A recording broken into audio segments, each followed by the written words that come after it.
কেন করবে? শিক্ষা উপদেষ্টাকে অনেক উপদেষ্টা ফোন দিয়েছে, তারপরেও তার কোনো রেসপন্স আমরা পাই নাই। অবশেষে তথ্য উপদেষ্টা যখন তার সাথে কন্ট্যাক্ট করে, তার বাসায় যায়, তারপরে যে তথ্য উপদেষ্টার মাধ্যমে আমরা জানতে পারি যে পরীক্ষা স্থগিত। রাত 3টার সময় কেন পরীক্ষা স্থগিত হবে? পরীক্ষা স্থগিত হওয়ার থাকলে কালকে একটা এত বড় একটা মর্মান্তিক কাহিনী ঘটে গেছে, যার কারণে পুরো দেশের শিক্ষা ব্যবস্থা থেকে শুরু করে মানুষ আজ মর্মাহত, তাদের প্রত্যেকে শোকাহত। আজকে রাষ্ট্রের জাতীয় শোক হিসেবে ঘোষণা করা হয়েছে। তারপরেও তাহলে আমরা যদি মানুষ হয়ে থাকি, আমরা তো রোবট না, মানুষ হয়ে থাকেন, আমরা এই পরীক্ষাগুলো কীভাবে দিতে পারবো? আমরা আজকের পরীক্ষাটা দেওয়ার কোনো মানসিক অবস্থা ছিলাম না। তাই সেই অবস্থা থেকে যদি রাত 3টার সময় আমাদেরকে বলা হয় যে পরীক্ষা স্থগিত, তাহলে রাত 3টার সময় অনেকে জেগে থাকবে না, অনেকে ওই টাইমে এই খবরগুলো পাবে না। তাহলে রাত 3টার সময় কেন এই খবরটা দেওয়া হয়েছে? তাকে বলা হয়েছিল অনেক আগেই যে পরীক্ষা স্থগিত করার জন্য।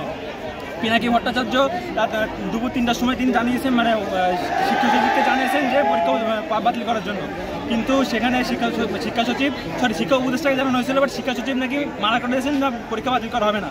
শিক্ষা উপদেষ্টার উপরে যদি শিক্ষা সচিব কোনো নাই, কোনো সিদ্ধান্ত গ্রহণ করে, তাহলে শিক্ষা উপদেষ্টার কী কাজ এখানে? সেই উপলক্ষে আমরা শিক্ষা উপদেষ্টার দাবি করতেছি।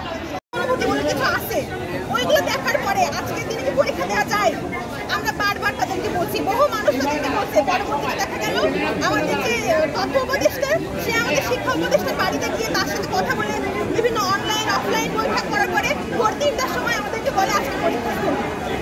এমন কোন শিক্ষা ব্যবস্থা কি পুরো বিশ্বে আছে যে ভোর 3টার সময় বলে আগামীকাল পরীক্ষা স্থগিত? এছাড়াও আমরা দেখছি আমাদের যশোর বোর্ড থেকে আজকে নোটিশ দিচ্ছে সকাল 8টায়, 10টায় আমাদের পরীক্ষা। এগুলো কি ফাইজলামি? এগুলো নাটক করে তারা। আমরাও তো মানুষ, আমাদের আবেগ অনুভূতি বলে কিছু আছে।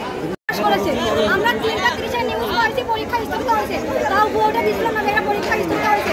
শিক্ষামন্ত্রী কোনোভাবে প্রকাশ করেনি, তথ্যমন্ত্রী।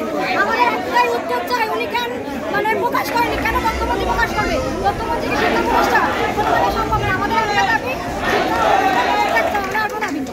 এটা বলতে চায় না যশোর বোর্ডের শিক্ষার্থীরা কমপ্লিট করতে প্রস্তুত, কিন্তু অভিন্ন প্রশ্ন পরীক্ষা দিতে হবে, তাহলে তখন বোঝা যাবে কাদের কত ক্রেজ।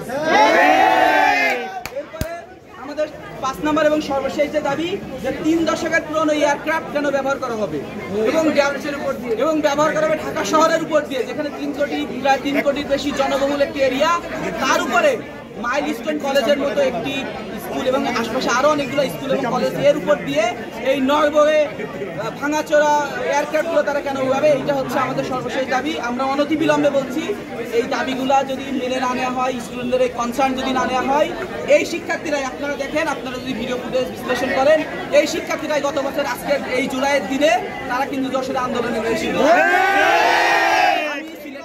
বিশ্ববিদ্যালয় সমন্বয়ক হিসেবে সিলেটে আন্দোলনের নেতৃত্ব দিয়েছি। তো আমরা আমাদের রক্তের উপর দাঁড়িয়ে যে সরকার, আমাদের শিক্ষার্থীদের 2 জন প্রতিনিধি যে উপদেষ্টা আছে, তারা সবার চোখ যদি অন্ধ হয়ে যায়, তাহলে আমরা বলতে চাই আবারও জুলাই হবে।